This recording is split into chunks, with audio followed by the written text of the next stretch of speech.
Introducing Multiband Gate from AIX DSP. Multiband Gate was conceived to address the common problem of removing bleed from drum recordings.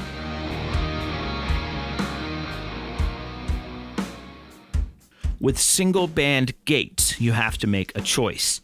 You can shorten the hold and release time, which will remove cymbal bleed from the top end. But this will shorten the decay of the drum until you're left with little more than a transient. You can lengthen the hold and release time, which will allow the resonance of the drum to decay naturally.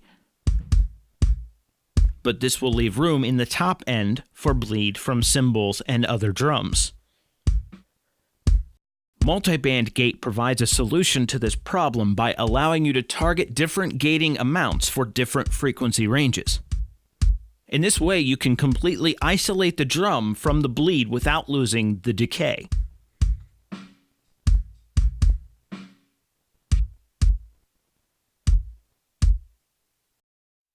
In its default configuration, we find crossovers at 500 Hz and 5K.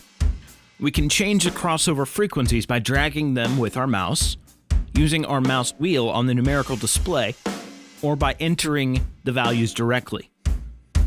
This section also includes a frequency analyzer, which can help us identify problems in certain frequencies. If a certain band is too loud or too quiet, we can adjust this by raising or lowering the output of that band. These controls directly feed the output and do not impact the signal level being fed into the gates. To get the most out of multiband gate, we need to understand what is happening at different frequency ranges that we may wish to keep or remove. If we look at our kick drum using a sonogram, we'll see a long resonant decay below 100 Hz. This is where we perceive size and weight in a kick drum. Ideally, we would like to keep this information.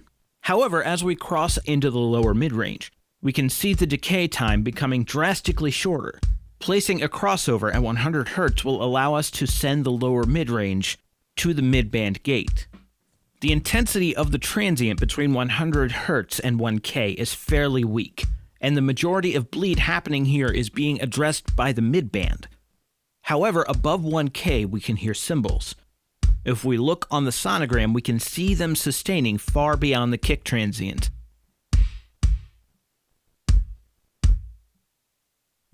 This entire range will likely need an even shorter hold and release time, so we'll set the second crossover for 1K.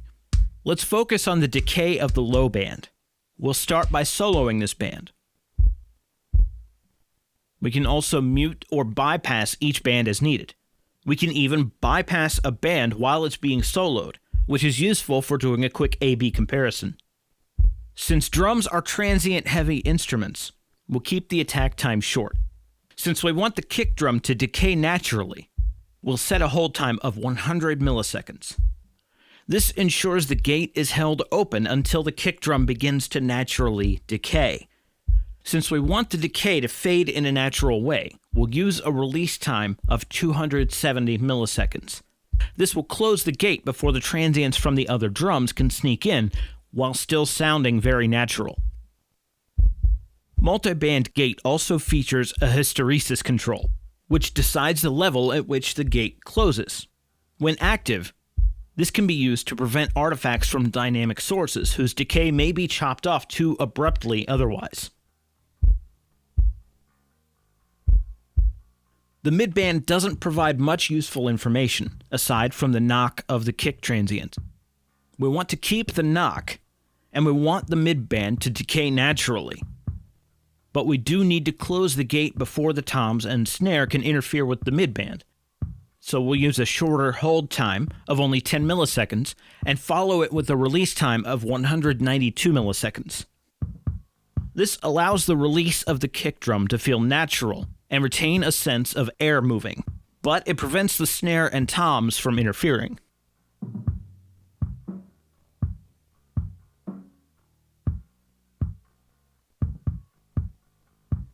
The high band is where we find the attack of the kick drum.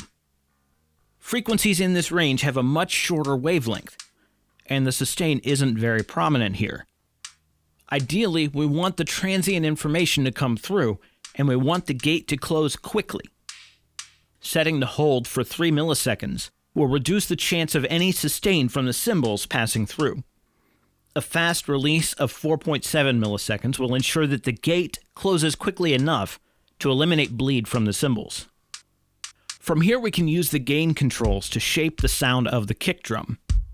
We can create a deeper sounding kick by reducing the mid-band. Boosting the high band can help the kick attack cut through a dense mix.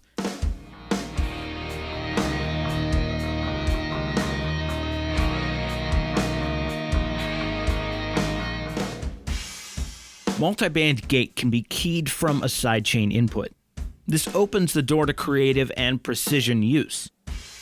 If you have drum triggers that you've recorded alongside your drums, you'll be guaranteed perfect gating results when using the sidechain option.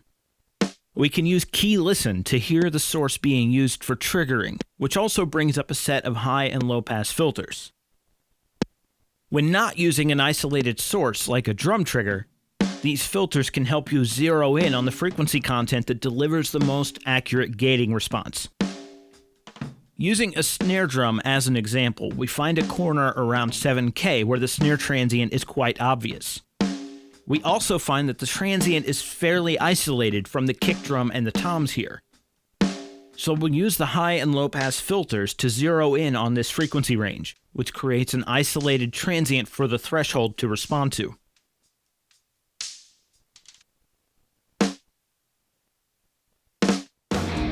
We can adjust the floor of each gate, effectively turning each gate into an expander.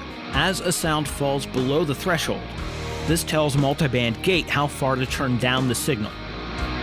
The floor of each gate is set to infinity by default, and each gate has a 100 decibel range. This can help reduce bleed in certain areas where it may be a problem, while not removing it entirely. We can use this to reduce the noise floor of a guitar DI. High-gain amp sims, just like their real-world counterparts, have a tendency to lift the noise floor of the guitar up into the audible ranges. Gating that noise floor on the DI can sound unnatural in some instances, as the sound of the amp noise is sometimes a key part of a performance. However, we can use the expander to reduce the noise floor of the guitar DI before it gets lifted up by the high-gain amplifier.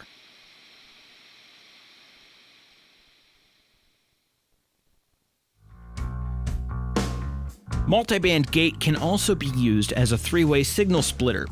This allows you to route your audio to other channels where they can be processed independently.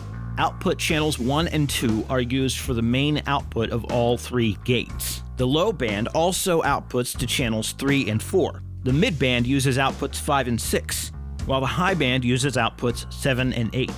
This is automatically routed for you, and you can use this feature even when not using the gate. For example, we have multiband gate inserted on this bass guitar track.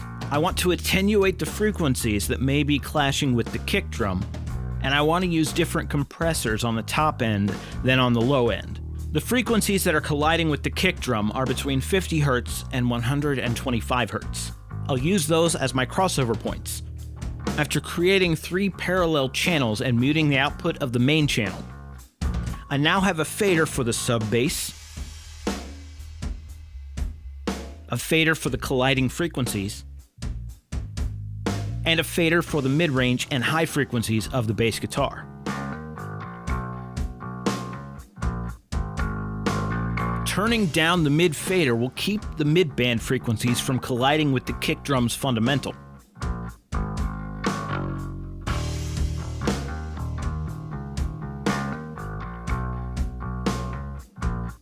From there, I can use different flavors of compression and saturation to solidify the low end and create a mid-range that sits in the mix.